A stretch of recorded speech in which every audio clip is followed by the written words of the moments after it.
Hello friends, forever pathfinder में मैं Krishna Sinha subnetting गुरु CCNA trainer आप सभी का एक बार फिर से स्वागत करता हूं। तो दोस्तों, आज हम फिर से एक प्रोजेक्ट बनाने जा रहे हैं जो कि मुझे एक कनाडा की किसी यूनिवर्सिटी के स्टूडेंट्स के द्वारा भेजा गया था। कल मैंने वो प्रोजेक्ट बना के अपलोड किए थे अपने इस चैनल पे, लेकिन वो इंग्लिश में था। तो बहुत सारे स्टूडेंट्स के रिस्पॉन्स आ रहे थे, बहुत सारे स्टूडेंट्स के मैसेजेस आ रहे थे जिनको समझने में प्रॉब्लम हो रहा था, समझने में परेशानी हो रही थी। तो आज मैं फिर से उसी प्रोजेक्ट को बनाने जा रहा हूँ और हिंदी में मैं आपको समझाऊंगा कि किस तरीके से आपको वो पूरा नेटवर्क कॉन्फ़िगर करना है। तो ज़्यादा समय नहीं लेते हैं, चलिए स्टार्ट करते हैं और देखते हैं किस तरीके से हम उस नेटवर्क को डेवलप कर सकते हैं। आप सभी से रिक्वेस्ट है, इस वीडियो को लास्ट तक देखिएगा क्योंकि यहाँ पर आप सीखने वाले हैं बहुत सारी नई चीज़ें। जैसे अगर आप सबनेटिंग चाहते हैं सीखना कि सबनेटिंग को VLSM में कन्वर्ट करके कैसे कॉन्फ़िगर करते हैं, वो आपको इस प्रोजेक्ट में सीखने को मिलेगा। Basics router and switches configuration आपको मिलेंगे यहाँ पर सीखने के लिए। DHCP कॉन्फ़िगरेशन आपको मिलेगा। स्पैनिंग ट्री प्रोटोकॉल कैसे इंप्लीमेंट किया जाता है वो आप सीखेंगे। उसके बाद आपको एक्सेस कंट्रोल लिस्ट कैसे कॉन्फ़िगर करना है वो आप सीखेंगे। तो बहुत सारी नई चीज़ें आपको सीखने को मिलेगा। तो अगर आप एक CCNA लर्नर हैं तो इस वीडियो को लास्ट तक देखें, आपको बहुत सारी नई चीज़ें सीखने को मिलने वाली है। तो चलिए स्टार्ट करते हैं और देखते हैं किस तरीके से हम इस प्रोजेक्ट को कंप्लीट करते हैं।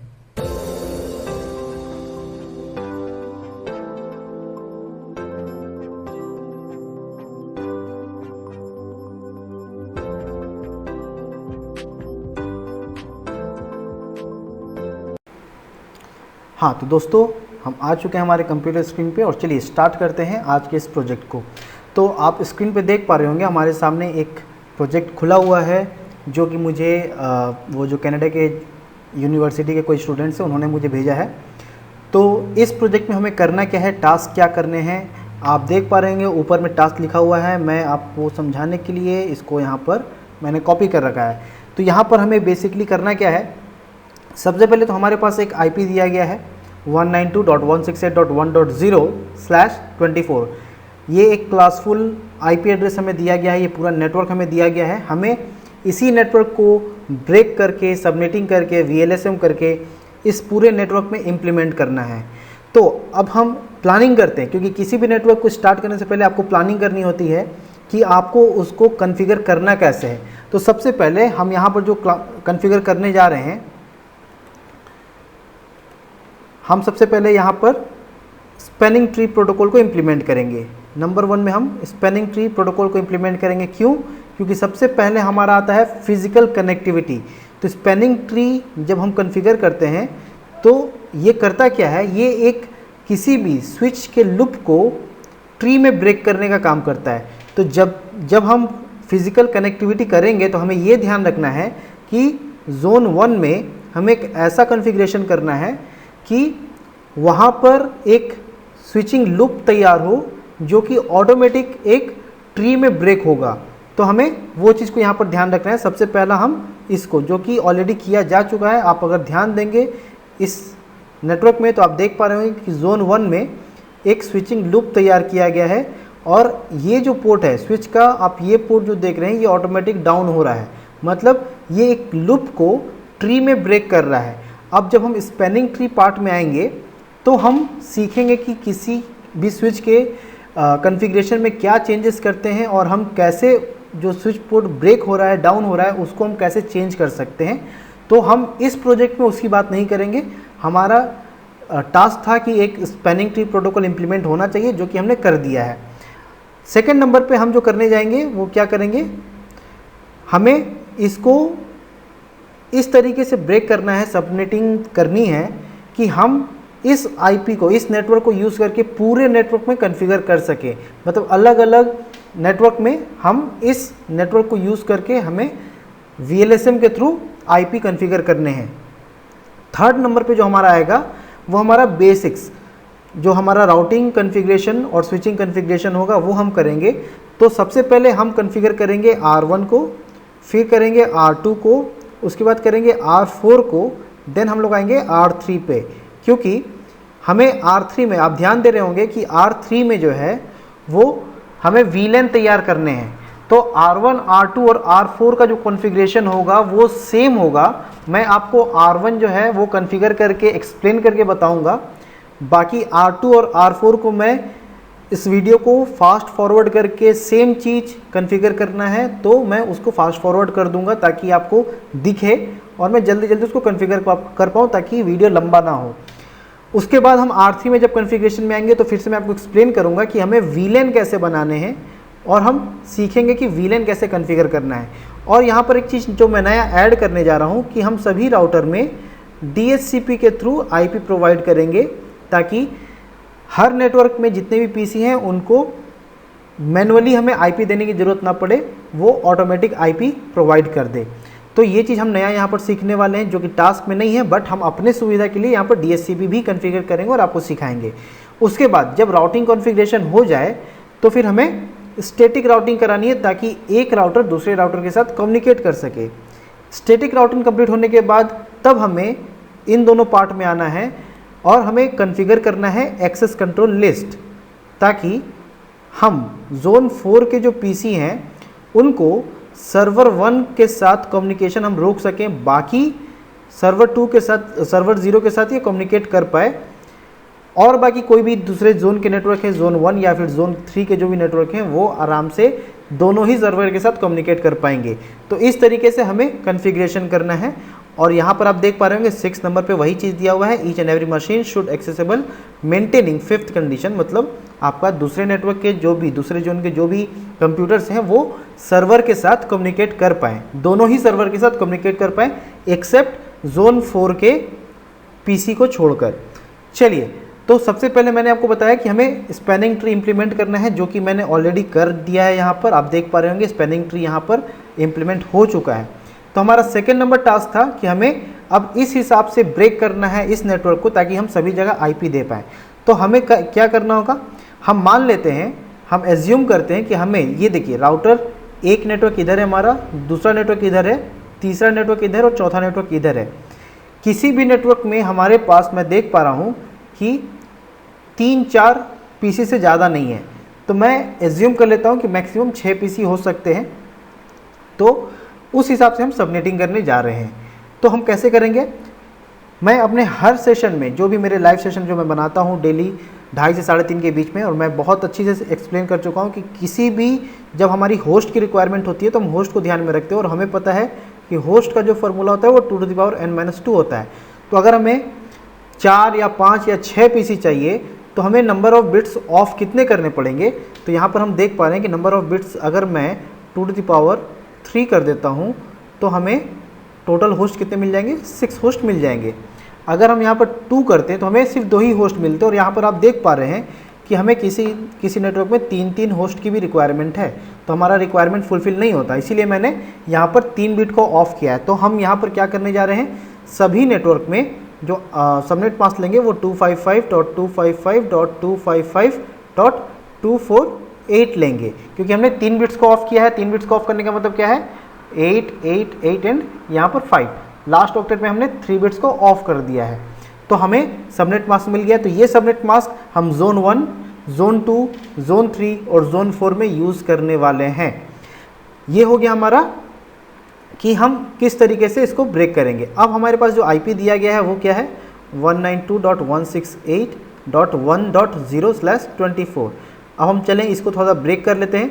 तो यहाँ पर जोन 1 में हम जो यूज़ करने वाले हैं, जोन 1 में जो यूज़ करने वाले हैं वो हम 4th ऑक्टेट पे भी ध्यान देंगे। 0 से लेके 7 का नेटवर्क यूज़ करेंगे, ठीक है, किस बिट के साथ, 29, करेक्ट है, क्लियर है। आगे आते हैं, जोन 2 में जो हमको यूज़ करना है, जोन 2 में जो यूज़ करना है वो हम 8 का नेटवर्क यूज़ करेंगे, ठीक है, 8 से लेके 15 तक 29 के साथ। और जोन 3 में आप ध्यान दीजिएगा, जोन 3 में हमें रिक्वायरमेंट दिया गया है कि हमें 3 VLANs भी बनाने हैं। 3 VLAN का मतलब है हमें उस नेटवर्क के अंदर 3 अलग अलग नेटवर्क में डिवाइड भी करना है। तो यहाँ पर हमें 3 VLAN लेना होगा। मान के चलते हैं VLAN एक का नाम दे देते हैं VLAN 10, 20 और 30। तो VLAN 10, 20, 30 में हम क्या यूज़ करने वाले हैं, 10 में हम यूज़ करने वाले हैं 16 बिट्स, हमारा 29 ही होगा। उसके बाद 24, 29 और 32, 29 बिट्स के साथ। तो ये 3 नेटवर्क जो है वो हम यूज़ करने वाले हैं जोन 3 में। उसके बाद जोन 4 में आ जाते हैं। जोन 4 में हम कौन सा यूज़ करने वाले हैं, हमारा 32 मतलब 32 से लेकर 39 तक हमारा आईपी कंज्यूम हो चुका है, तो हम जोन 4 में 40 का नेटवर्क यूज़ करेंगे 29 बिट्स के साथ। तो ये तो हमने चारों नेटवर्क को यहाँ पर हमने 1 2 3 4 इन चारों नेटवर्क को हमने आईपी दे दिया है। बट यहाँ पर क्या है कि हमें राउटर को भी कॉन्फ़िगर करना है, ये राउटर के बीच में भी तो कम्युनिकेशन होना चाहिए। क्लियर है? तो इन दोनों पोर्ट पे भी हमें आईपी देना होगा। तो यहाँ पर हमारा 2 आईपी का रिक्वायरमेंट है। तो हम यहाँ पर क्या करेंगे, अब हमारा जो आईपी है वो कहाँ तक कंज्यूम हो चुका है, हमारा आईपी 47 तक, क्योंकि जोन 4 में जो हम 40 का नेटवर्क दिए हैं वो 40 से 47 का नेटवर्क चलेगा, क्योंकि यहाँ पर भी 8 का जंप लिया था हमने। तो 47 तक हमारा आईपी जो है कंज्यूम हो चुका है, 47 तक कंज्यूम हो चुका है। अब देखिए, हमें 2 राउटर को कनेक्ट करने के लिए सिर्फ 2 आईपी की रिक्वायरमेंट है। तो हम R1 से R2 को कनेक्ट करने के लिए, R1 से R2 को कनेक्ट करने के लिए हम जो यहाँ पर आईपी यूज़ करेंगे वो 48 का नेटवर्क यूज़ करेंगे। और यहाँ पर चूँकि 2 ही आईपी का रिक्वायरमेंट है, तो अगर हम 2 बिट ऑफ करते हैं तो भी हमें 2 आईपी मिल जाएगा। क्लियर है? तो हम यहाँ पर सबनेट मास्क जो यूज़ करने वाले वो 30 बिट्स यूज़ करने वाले, मतलब 255 255 255 252। ठीक है? उसके बाद यहाँ पर R2 से R3 को कनेक्ट करने के लिए 52 का नेटवर्क लेंगे 32 बिट्स के साथ। R3 से R4 को कनेक्ट करने के लिए 56 का नेटवर्क लेंगे 30 बिट के साथ। और R4 से अगेन R1 को कनेक्ट करने के लिए 60 का नेटवर्क ले लेंगे 30 बिट्स के साथ। तो ये हमारा राउटर का भी कनेक्टिविटी हो चुका है। तो ये इसे कहते हैं आप नेटवर्क प्लानिंग, नेटवर्क मैनेजमेंट। आपको किस तरीके से डिज़ाइन करना है ये आपको पहले तैयार करना पड़ेगा, तब हम उसको इम्प्लीमेंट कर सकते हैं। तो अब हमारे पास सभी कुछ है, अब हम चलते हैं कॉन्फ़िगरेशन की ओर। अब देखिए, तो दोस्तों सबसे पहला तो आपको ये ध्यान रखना है कि जब भी आप किसी बड़े नेटवर्क को कॉन्फ़िगर करने जा रहे हैं, द बेसिक थिंग इज़ कि आपको एक सीक्वेंस वे में जाना है, ताकि आपका कॉन्फ़िगरेशन आसानी से हो सके, आपका कॉन्सेप्ट क्लियर हो और उसमें कॉन्फ़िगरेशन में कोई परेशानी ना हो। तो स्टार्ट करते हैं। देखिए, सबसे पहले तो हम इन जो लेबल्स ऑटोमेटिक आ रहे हैं उन सबको हम ऑफ़ कर देते हैं, ताकि हम इसको अपने हिसाब से नाम दे पाएँ। तो हमने यहाँ पर जाके show device name and label, ठीक है, always show port levels, port level मुझे दिखाना चाहिए। और शो डिवाइस मॉडल, नहीं ये नहीं दिखाना चाहिए। Show device name and level, show device name and level भी हमें नहीं चाहिए, तो मैंने डिवाइस का नेम जो है वो मैंने हटा दिया है फ़िलहाल के लिए। तो इसको हमने डन कर दिया है। चलिए, अब हमने इसको राउटर 1, ये जो राउटर है इसको राउटर 1 बोलेंगे, राउटर 2, राउटर 3, राउटर 4। तो जल्दी से हम इसका नेमिंग कर देते हैं यहाँ पर, ताकि आपको और समझने में दिक्कत ना हो कि मैंने किसको क्या नाम दिया है। चलिए, इसको मैंने दे दिया नाम राउटर 1, ये हमारा हो गया राउटर 2, ये हो गया राउटर 3 एंड ये हो गया राउटर 4। क्लियर है? Router 1, router 2, router 3 and router 4। चलिए, अब सबसे पहले हम कॉन्फ़िगर करने जा रहे हैं R1 को। मैं R1 पे क्या क्या कॉन्फ़िगर करने जाऊंगा, सबसे पहले मैं राउटर का होस्ट नेम चेंज करूंगा। उसके बाद हम उसके जो लैन में जो नेटवर्क चल रहा है उसको कॉन्फ़िगर करेंगे और उस पर DHCP रन करेंगे, ताकि इन सभी PC को IP ऑटोमेटिक प्रोवाइड हो सके। तो स्टार्ट करते हैं। राउटर 1 के कमांड लाइन इंटरफेस पे मैं गया। राउटर 1 का मैं दिखाऊंगा, राउटर 2 और राउटर 4 का कॉन्फ़िगरेशन मैं स्किप करूंगा, स्क्रीन पे रहेगा, बट मैं फास्ट फॉरवर्ड करूंगा ताकि आपको दिख सके। ठीक है? और स्पीड हम थोड़ा सा हाई कर देंगे। तो सबसे पहले हम यूज़र मोड से प्रिविलेज मोड में जाते हैं, प्रिविलेज मोड से कॉन्फ़िगरेशन मोड में जाते हैं और हम इसका होस्ट नेम चेंज करते हैं। तो कमांड क्या है, होस्ट नेम, इसका नाम मुझे R1 देना है। R1 हो गया नाम, गुड। आगे बढ़ते हैं। तो हमारा जो देख पा रहा हूँ कि ये जो इंटरफेस कनेक्टेड है, वो Z0/2 से कनेक्टेड है, तो हम INT Z0/2 पे चले जाते हैं। वहाँ पर हमें क्या कॉन्फ़िगर करना है, IP एड्रेस देना है। तो IP एड्रेस 192.168.1.1, क्योंकि हम जीरो वाला नेटवर्क यहाँ पर लिए थे हमने। एक बार मैं इसको कॉपी करके यहाँ पर पेस्ट कर देता हूँ ताकि आपको समझ में आ सके।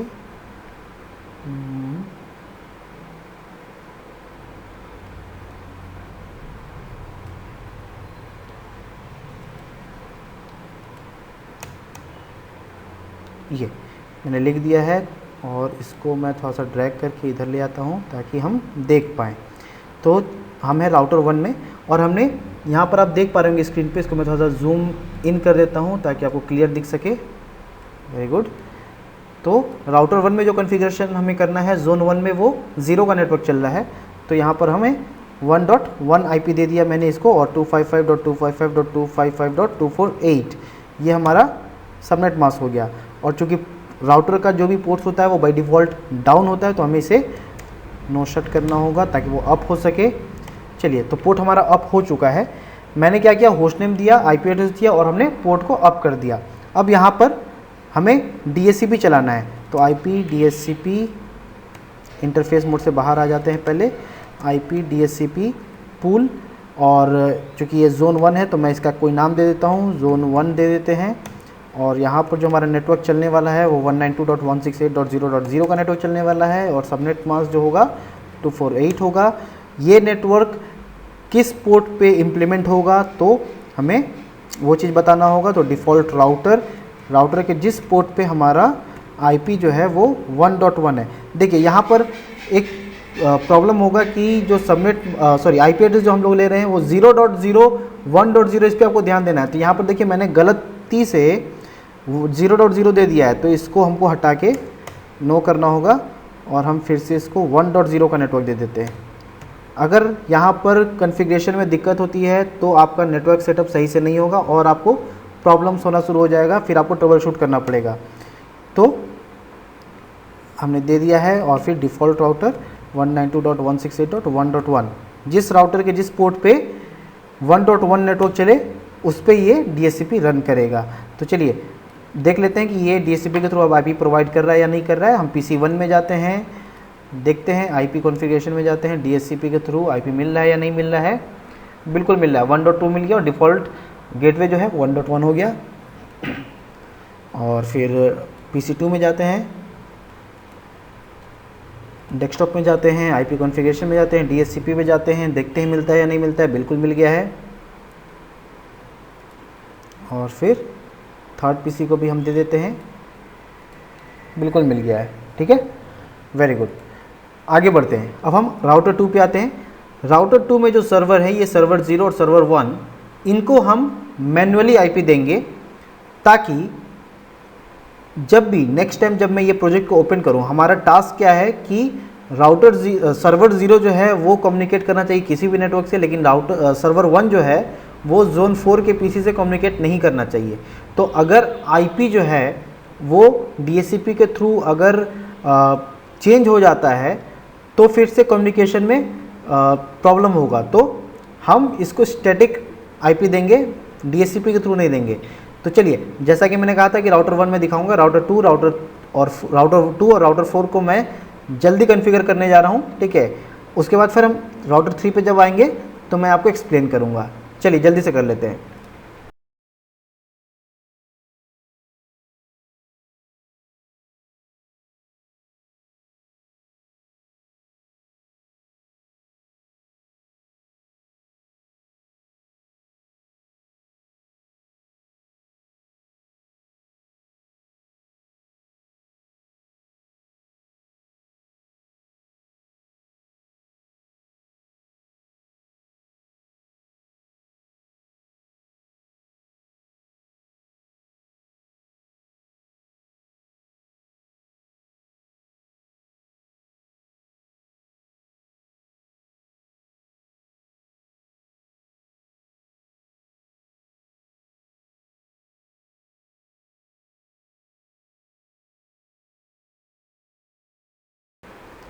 तो दोस्तों मैंने R1 R2 और R4 को कॉन्फ़िगर कर दिया है। अब हम आते हैं R3 पे। R3 पे हमारा रिक्वायरमेंट क्या था? R3 पे रिक्वायरमेंट था कि हमें इस राउटर में 3 VLANs बनाने हैं, मतलब ये 3 PC जो है वो अलग अलग नेटवर्क में होंगे, अलग अलग VLAN में होंगे। तो चलिए उसके लिए हमें क्या करना होगा, बेसिक सा कॉन्सेप्ट है कि हमें 3 VLANs अगर बनाने हैं तो हमारा जो मेन इंटरफेस है उस पर हमें 3 सब इंटरफेस बनाना होगा। तो वो हम कैसे बनाते हैं, सबसे पहले वो देख लेते हैं। तो देखिए, सबसे पहले तो मैं राउटर में गया, कॉन्फ़िगरेशन मोड में जाते हैं और इसका होस्ट नेम चेंज कर देते हैं R3। ओके, अब हमें कौन से इंटरफेस पे कॉन्फ़िगर करना है, तो G0/2 पे, INT G0/2 पे हम चले जाते हैं और हमें यहाँ पर क्या करना है, इस पोर्ट के अंदर हमें 3 सब इंटरफेस तैयार करने हैं। तो सबसे पहले हम इसको नो शट कर देते हैं क्योंकि पूरा का पूरा जो मेन इंटरफेस है वो अप हो जाए। अब हमें इसे INT G0/, अच्छा एक चीज़ मैं और दिखा देता हूँ, do show IP INT brief. अभी देखिए यहाँ पर हमारे पास 3 पोर्ट है मेन, गीगाबाइट पोर्ट 00, 01, 02। हम यहाँ पर अभी क्या करने जा रहे हैं, सब इंटरफेस बनाने जा रहे हैं। चलिए INT G0/2.10 के नाम से, फिर 2.20 के नाम से और 2.30 के नाम से। अब देख लेते हैं, do show IP INT brief. ये देखिए 3 सब इंटरफेस हमारा बन के तैयार हो गया है और चूँकि मेन इंटरफेस अब आपका अप था तो ऑटोमेटिक जो है वो जो सब इंटरफेस होगा वो भी अप हो गया। अब हमें क्या करना है, हमने तो मेन इंटरफेस बना दिया है, लेकिन ये इंटरफेस हमने किसके लिए बनाया है वो चीज़ हमें इनकैप्सुलेट करना पड़ेगा। कौन से पोर्ट को कौन से VLAN के लिए आप बना रहे हैं, आपको जब तक इनकैप्सुलेट नहीं करेंगे इन्फॉर्मेशन राउटर तक पहुंचेगी नहीं। तो हम यहाँ पर इनकैप्सुलेशन करने जा रहे हैं। तो INT सबसे पहले 10 को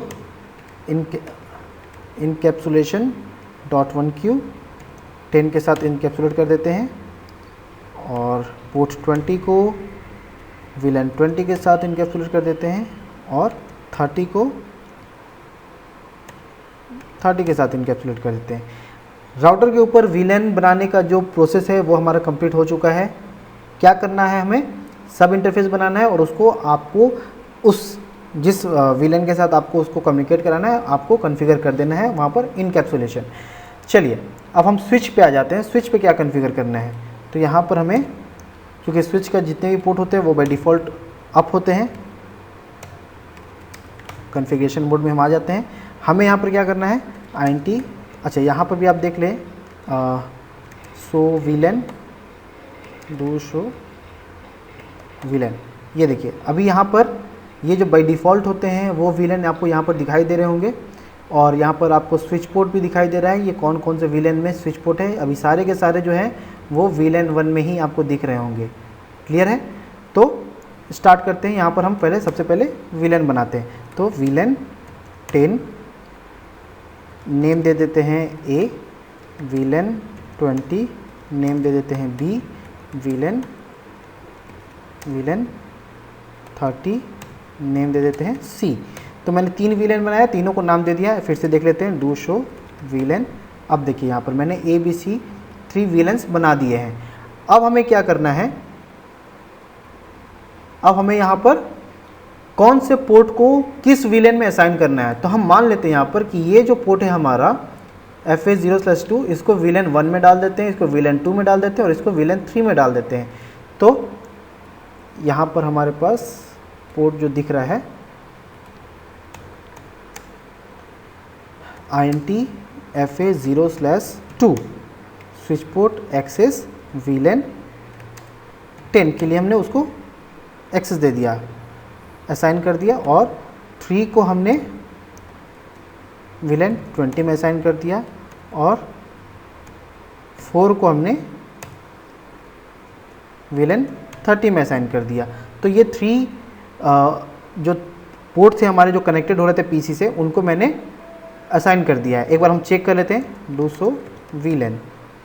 ये देखिए 2, 3, 4 असाइन हो चुका है।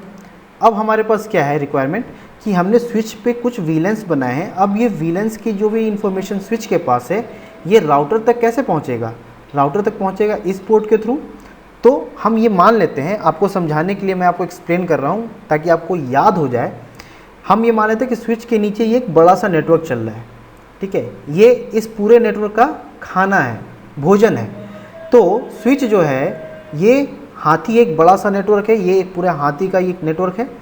तो हाथी के मुंह तक राउटर का जो पोर्ट है वो हाथी का मुंह है, तो वहाँ तक ये भोजन जो भी इंफॉर्मेशन है वो कैसे पहुँचेगा?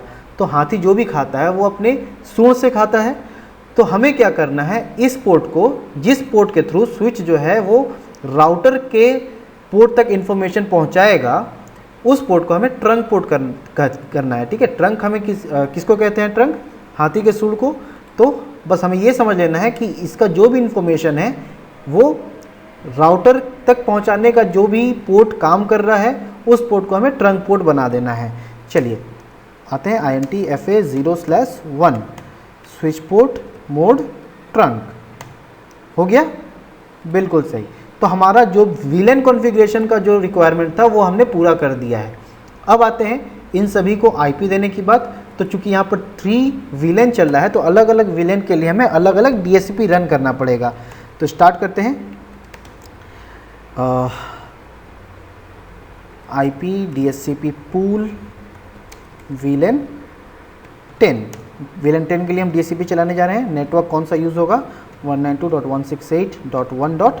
देखिए हमने क्या दिया था वहाँ पर, VLAN 10 के लिए 1.16 का नेटवर्क, तो 17 हमने राउटर को दे दिया, 248. क्लियर है। उसके बाद डिफ़ॉल्ट राउटर क्या होगा? 192.168.1.16 देंगे हम राउटर को।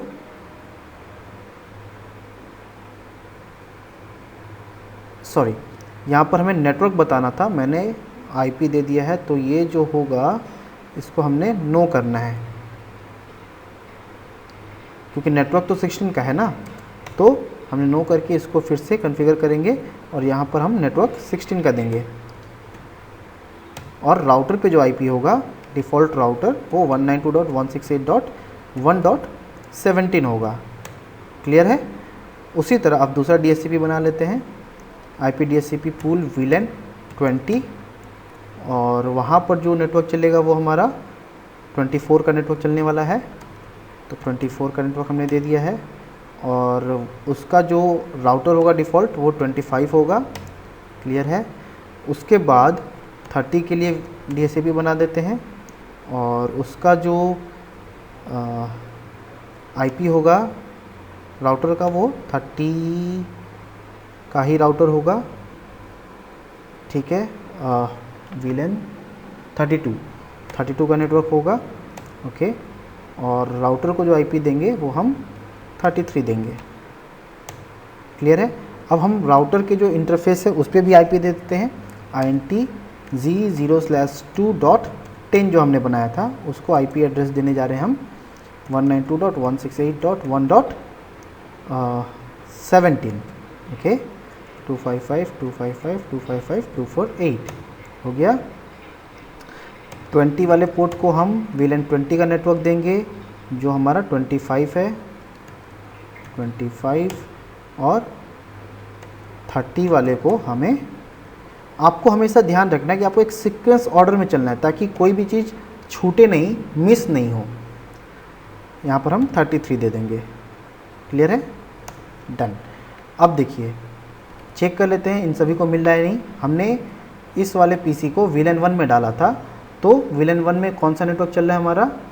16 वाला। 17 हमने राउटर को दिया था, आइडियली इसको 18 मिलना चाहिए। चेक कर लेते हैं मिलता है कि नहीं 18। बिल्कुल 18 मिल गया है, और डिफ़ॉल्ट राउटर 17 है। अच्छा, और इसको मैंने VLAN 20 में डाला था, इसमें हम चेक कर लेते हैं कि इसमें IP सही से मिल रहा है या नहीं। इसको क्या मिलना चाहिए? 25 हमने राउटर को दिया था, इसको 26 मिलना चाहिए। 26 मिल रहा है, बिल्कुल सही है। और यहाँ पर चेक कर लेते हैं DHCP 34। क्लियर है। तो हमारा नेटवर्क का जो भी कॉन्फ़िगरेशन था वो पूरा हो गया है। अब हम एक दूसरे से कम्युनिकेट करके चेक कर लेते हैं कि ये दोनों VLAN आपस में कम्युनिकेट कर पा रहे हैं या नहीं कर पा रहे हैं। तो इसकी IP जो हमने दिया था वो 18 था और ये जो VLAN 30 में हमारा जो नेटवर्क है उसको हमने 34 मिला था। तो हम चेक कर लेते हैं, पिंग 192.168.1.34। ये थोड़ा सा टाइम लेता है फर्स्ट टाइम में, क्योंकि वो आप कॉन्फ़िगरेशन और मैसेज वगैरह के लिए उसमें थोड़ा सा टाइम लगता है। तो देखा आपने कि ये रिप्लाई कर रहा है, मतलब हमारा कम्युनिकेशन जो हो चुका है। अब देखिए हमने जोन 1 को कॉन्फ़िगर कर दिया, जोन 2 को कॉन्फ़िगर कर दिया, जोन 3 को कॉन्फ़िगर कर दिया, जोन 4 को कॉन्फ़िगर कर दिया, लेकिन राउटर जो है वो आपस में अभी तक कनेक्टेड नहीं है। इस राउटर का इन्फॉर्मेशन इस तक नहीं पहुंचेगा, तो ये आपस में कम्युनिकेट नहीं कर पाएंगे। ये इंटरनली कम्युनिकेट कर पाएंगे, लेकिन अलग अलग नेटवर्क्स में कम्युनिकेट नहीं कर पाएंगे। तो सबसे पहले हमें क्या करना होगा कि राउटर को कनेक्टिविटी देनी होगी IP प्रोवाइड करके। उसके बाद हम राउटर का इन्फॉर्मेशन, एक राउटर का दूसरे राउटर तक पहुंच पाए, हमें राउटिंग कॉन्फ़िगरेशन करना होगा, राउटिंग प्रोटोकॉल चलाना होगा, जो कि हमें स्टैटिक राउटिंग यहाँ पर यूज़ करना है। तो चलिए स्टार्ट करते हैं। सबसे पहले R1 में जाते हैं। अब हमने पहले से डिसाइड किया था R1 से R2 में हमारा 48 का नेटवर्क चलेगा, और हम सबनेट मास्क जो यूज़ करेंगे 255.255.255.252, ठीक है। तो यहाँ पर INT G0/0 में जाते हैं, IP एड्रेस 192.168.1.49, 255.255.255.252 हो गया। इसको हम नो शट कर देते हैं। ये हो गया R1 से R2 के लिए। इधर मेरा R4 है, यहाँ पर R4 है, तो R1 से R4 के लिए हमारा कौन सा पोर्ट है, 0/1, उस पर जाते हैं। INT G0/1 में जाते हैं, उस पर भी IP एड्रेस हमें दे देना है 192.168.1. R1 से R4 के लिए हमने कौन सा नेटवर्क डिसाइड किया था, 60 वाला, तो हम इसको 61 दे देते हैं। 255.255.255.252 हो गया। इसको भी हम नो शट कर देते हैं। तो R1 से R2 और R1 से R4 का R1 का जो कॉन्फ़िगरेशन है वो हमने पूरा कर दिया। अब R2 पे आते हैं।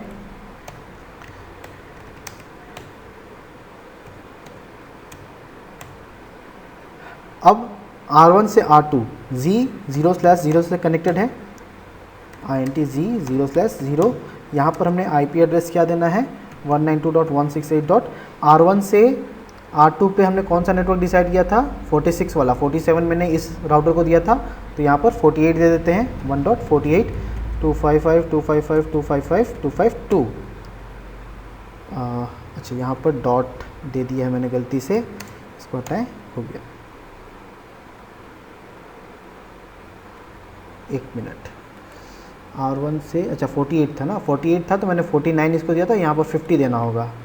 देखिए यहाँ पर बैड मास्क बोल रहा था, क्योंकि 48 जो है वो अपने आप में एक नेटवर्क एड्रेस है, तो इसलिए वो ले नहीं रहा था, तो हमें यहाँ पर 50 देना है। Okay, no shut. अब देखिए ये वाला जो नेटवर्क है वो कनेक्टिविटी चालू हो गई है। यहाँ पर G0/1 पे आते हैं, INT G0/1 पे आते हैं। यहाँ पर हमें क्या IP एड्रेस देना है, अब देखिए R2 से R3 के लिए हमने कौन सा नेटवर्क डिसाइड किया था, 52, तो IP एड्रेस 192.168.1.53, 255.255.255.252, 53 लिखना है, मैंने 52 लिख दिया है, इसीलिए फिर से बैड मार्क्स दे रहा था। ओके, नो शट हो गया। अब देखिए राउटर 2 भी कॉन्फ़िगर हो गया। अब आते हैं राउटर 3 पे। राउटर 3 पे हमने क्या करना है,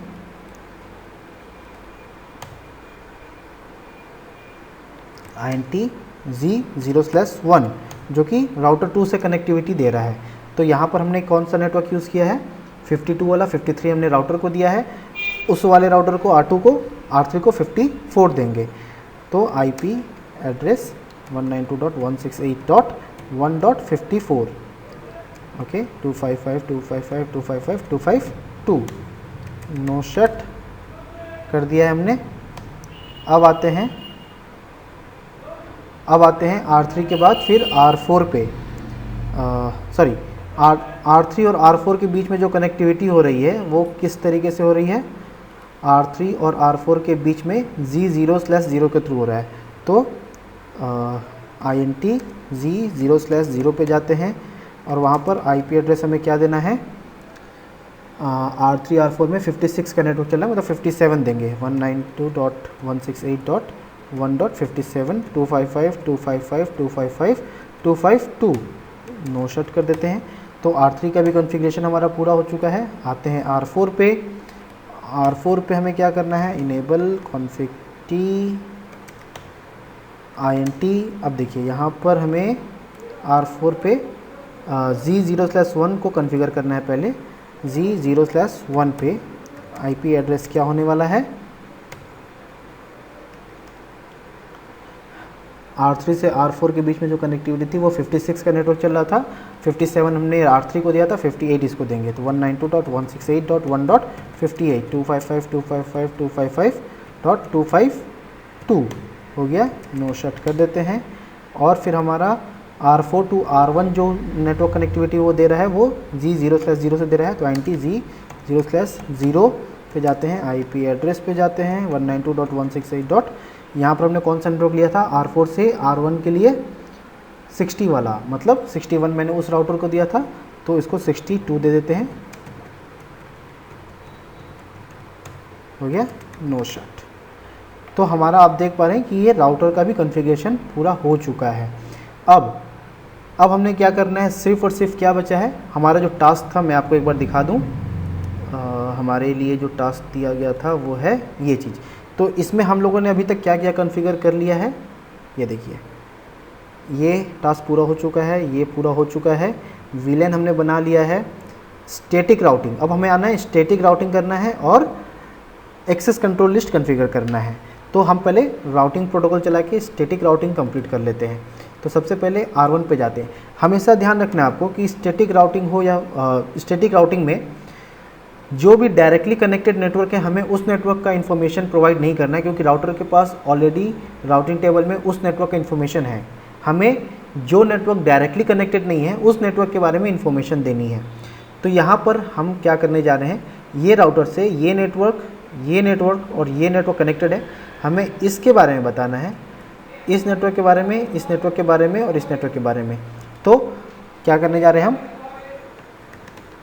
IP रूट, ये कौन सा नेटवर्क है, 8 वाला था यहाँ पे, 192.168.1.8 255.255.255.248,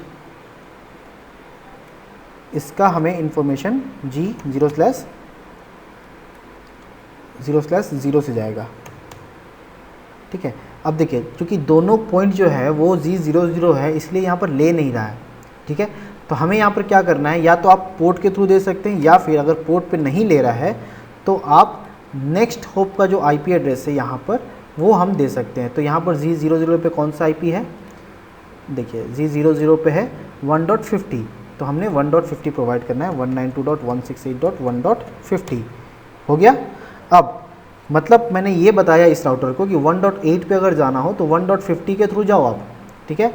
उसी तरह हमारे इस नेटवर्क पे 3 नेटवर्क चल रहे हैं, तो 3 नेटवर्क कौन कौन सा चल रहा है, VLAN 10, 20, 30, तीनों में कौन कौन सा नेटवर्क है, 16 वाला नेटवर्क है, वो मैंने बता दिया कि उसी पोर्ट से जाओ। उसके बाद 24 पे जाना हो तो उसी से जाओ, और 30 पे जाना हो तो उसी से जाओ, सॉरी 32 पे, ओके। तो ये तीनों का भी मैंने बता दिया। अब इधर नीचे वाले में यहाँ पर कौन सा नेटवर्क चल रहा है, जोन 4 में, जोन 4 में हमारा नेटवर्क चल रहा था 40 वाला, तो 40 वाले का भी हमको बता देना है।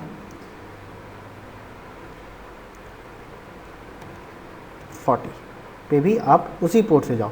अगर आप देख रहे हैं यहाँ पर नियरेस्ट है तो आप चाहें तो इधर का भी दे सकते हैं, अगर 40 पे जाना हो तो वो इधर से भी भेज सकता है, तो आप चाहें, वो आपके ऊपर डिपेंड करता है कि आपको कौन सा राउट बताना है, ठीक है। तो मैंने 40 बता दिया यहाँ पे, ठीक है, 40 को भी इधर से ही भेजने का है।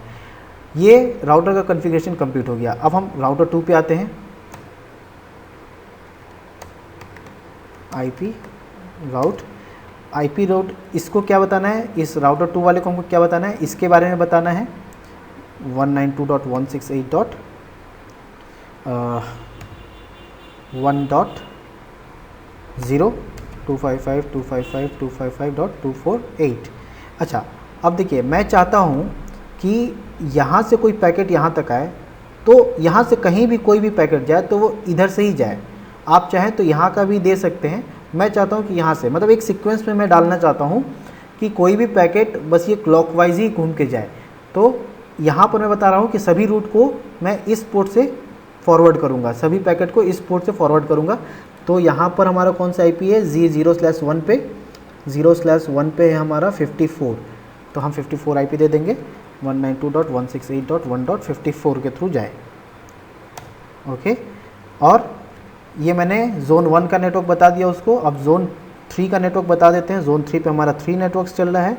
कौन कौन सा, 16 वाला चल रहा है, 24 का चल रहा है और 32 का चल रहा है। करेक्ट, क्लियर है, बिल्कुल। अब 32 का चल रहा है, ये मैंने उसको भी बता दिया। और जोन 4 में हमारा कौन सा नेटवर्क चल रहा है, जोन 4 में हमारा 40 का नेटवर्क चल रहा है, तो वो भी हमने बता दिया। हो गया, इसका भी कॉन्फ़िगरेशन कंप्लीट हो गया। आते हैं राउटर 3 पे, IP राउट 192.168. पहले इसको 1.0 का नेटवर्क बता देते हैं। 1.0 पे अगर जाना हो तो कहाँ से जाए, इस पोर्ट के थ्रू जाए।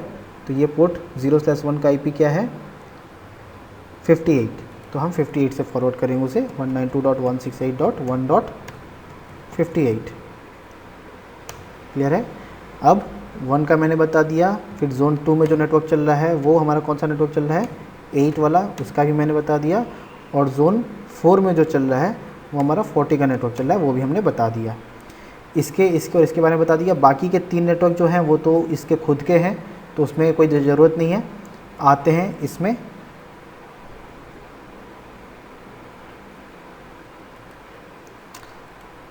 तो हम लोग आते हैं फिर अभी राउटर 4 को कॉन्फ़िगर कर देते हैं। एग्ज़िट और IP राउट, हमने क्या करना है, इस नेटवर्क के बारे में बताना है, 192.168.1.0 के बारे में बताना है। और यहाँ पर जो भी पैकेट फॉरवर्ड होगा वो इस पोर्ट के थ्रू होगा। तो G0/1 पे कौन सा नेटवर्क चल रहा है, G0/1 पे है हमारा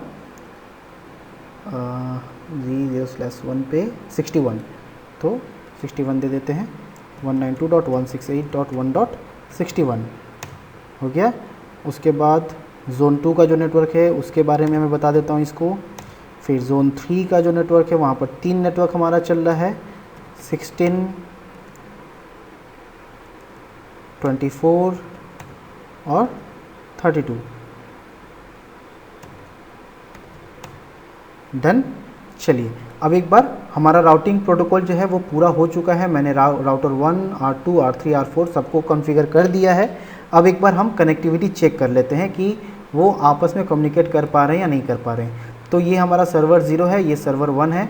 सर्वर 0 को हमने IP दिया हुआ है, यहाँ पर आप देख सकते हैं 10, और इसको दिया है 11। हम जोन 1 से 10 और 11 को पिंग करके चेक कर लेते हैं। 192.168.1.10,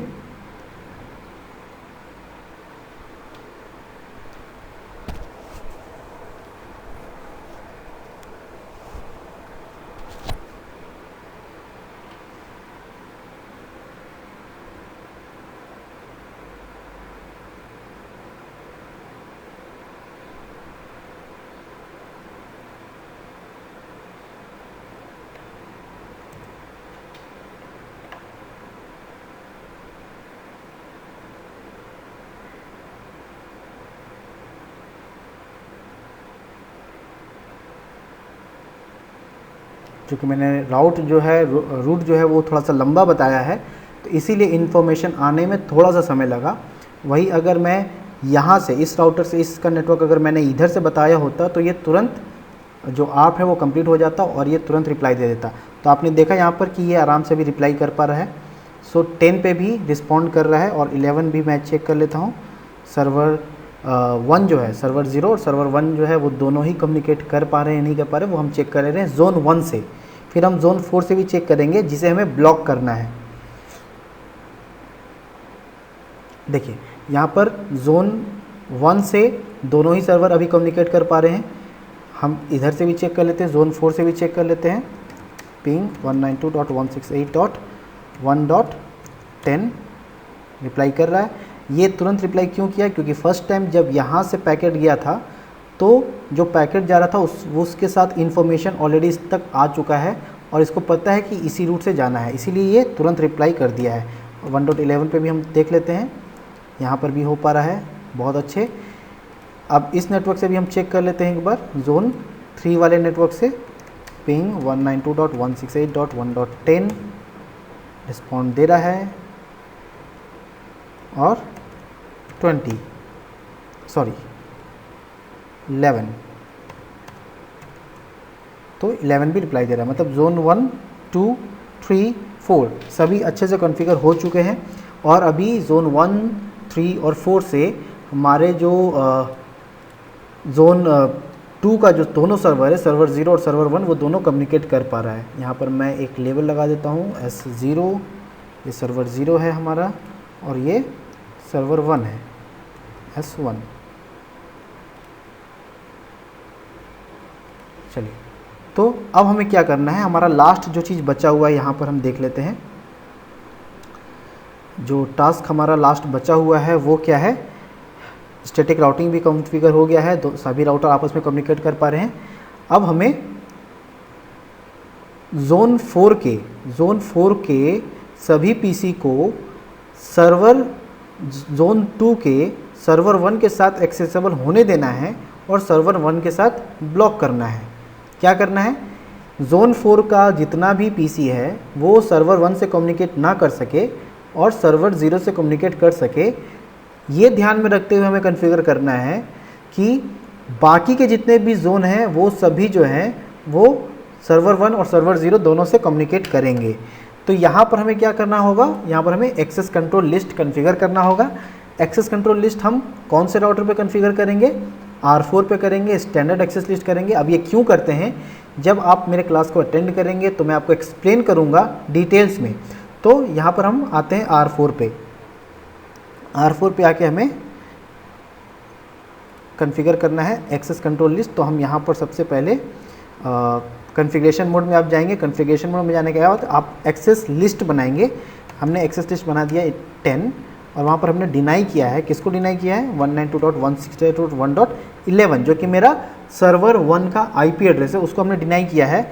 और चूँकि ये पूरा एक नेटवर्क नहीं है, मैंने एक पर्टिकुलर IP को डिनाई करना है, इसलिए हमने वाइल्डकार्ड मास्क 0.0.0.0 लिया है।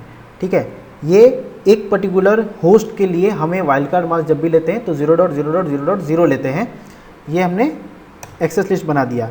अब ध्यान में रखना है कि एक्सेस लिस्ट जब भी आप डिनाई के लिए बनाते हैं तो बाकी आपको परमिट के लिए भी बनाना पड़ेगा। अगर आप एक को परमिट करते हैं तो बाकी सारा ऑटोमेटिक डिनाई हो जाता है, अगर आप किसी एक को डिनाई करें तो बाकी सभी को परमिट करना पड़ता है। तो यहाँ पर एक्सेस लिस्ट 10 बाकी परमिट एनी, मतलब अगर यहाँ से कोई पैकेट निकले जो 1.11 पे जाना चाहता हो उसको हमको डिनाई करना है, बाकी दूसरे पे अगर जाना चाहता है तो हम चाहते हैं कि वो परमिट हो। क्लियर है। अब हमें यहाँ कहाँ पर अप्लाई करना है, तो हमको ये अप्लाई करना है जो नियरेस्ट, इस नेटवर्क से जो नियरेस्ट पोर्ट है हमारा ये G0/2, आप देख पा रहे हैं G0/2, उस पर हमको इसको अप्लाई करना है। तो आते हैं INT G0/2 पे IP एक्सेस ग्रुप 10 आउट, मतलब एक्सेस ग्रुप 10 को आप चेक करो जब भी कोई पैकेट यहाँ से बाहर जा रहा हो। ठीक है, अप्लाई कर दिया है। अब देखिए, अभी तुरंत मैंने यहाँ से रिप्लाई किया था, अभी रिस्पॉन्ड कर रहा था।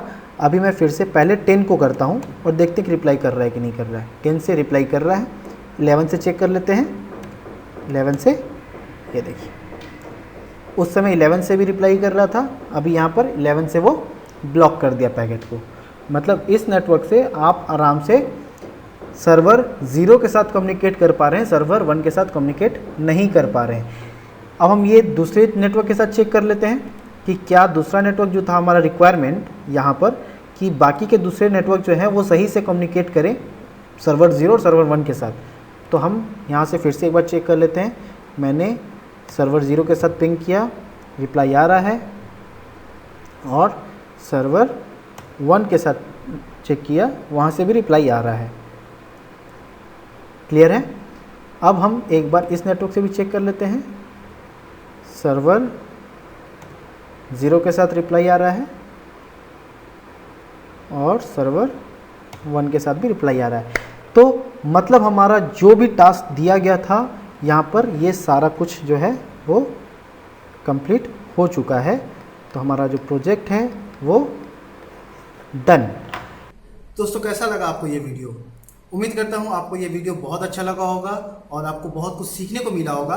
अगर आप एक CCNA लर्नर हैं, जो आप CCNA कर रहे हैं या फिर नेटवर्किंग कर रहे हैं, तो आपको यहाँ से बहुत कुछ सीखने को मिला होगा। अगर आपको वाकई में ये वीडियो अच्छा लगा है तो इस वीडियो को लाइक करना ना भूलें। अगर आपके कोई फ्रेंड्स हैं जिनको सबनेटिंग में कोई प्रॉब्लम हो रहा है, तो लोग मुझे सबनेटिंग गुरु के नाम से जानते हैं, आप मुझे सर्च कर सकते हैं कृष्णा सिन्हा सबनेटिंग गुरु या फिर कृष्णा सिन्हा द टेक लेवर के नाम से। और बहुत जल्द इस सैटरडे से मैं एक क्लास स्टार्ट करने जा रहा हूँ CCNA का, जो कि कम्प्लीटली फ्री होगा 200-301 का। तो आप अगर वो क्लास अटेंड करना चाहते हैं, जो कि ऑनलाइन होगा, जूम कॉन्फ्रेंस के थ्रू होगा, तो अगर आप वो क्लास अटेंड करना चाहते हैं तो डिस्क्रिप्शन में मेरा कॉन्टैक्ट नंबर दिया गया है, व्हाट्सअप नंबर दिया गया है, ईमेल एड्रेस दिया गया है। आप मुझे व्हाट्सअप कर सकते हैं, ईमेल कर सकते हैं, या फिर आप मुझे इस वीडियो पे भी कमेंट करके बता सकते हैं। तो अगर आप ये पहली बार मेरे इस वीडियो को देख रहे हैं तो जल्द से जल्द इस चैनल को सब्सक्राइब कर लें, ताकि आपको मेरे रोज के नोटिफिकेशंस मिलते रहें। हर दिन मैं 2:30 से 3:30 इंडियन टाइम के हिसाब से दोपहर के 2:30 बजे से लेकर 3:30 के बीच में लाइव आता हूं, जहां पर मैं सबनेटिंग इन माइंड की प्रैक्टिस करता हूं अपने सभी स्टूडेंट्स के साथ। तो चलिए, उम्मीद करता हूं आपको ये वीडियो अच्छा लगा होगा। ज़्यादा से ज़्यादा शेयर कर दीजिए, लाइक कर दीजिए और मिलते हैं अगले वीडियो में। तब तक के लिए नमस्कार।